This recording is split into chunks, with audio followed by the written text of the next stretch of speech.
கண்ணிக்கு அங்கே வெளியில் ஏதோ சத்தம் கேட்குதா? என்ன சத்தம்? கொசு மருந்து தானே.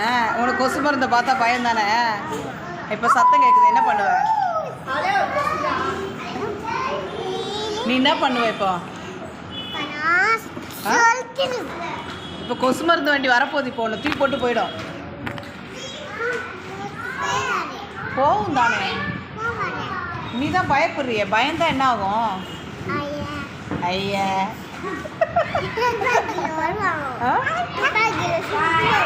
துப்பாக்கியில் சுற்றுவியா நீ?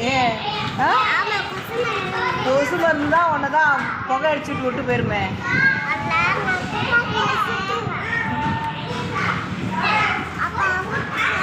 பாரு, நீ சைலண்டாக இரு, சத்தம் கேட்குது பாரு. சரி, நீ அவனுக்கு அடிபட்டு தெரியும். சைலண்டாக இரு, சத்தம் கேட்குது பாரு. கேட்குதா? கேட்குது. எப்படி கேட்குது?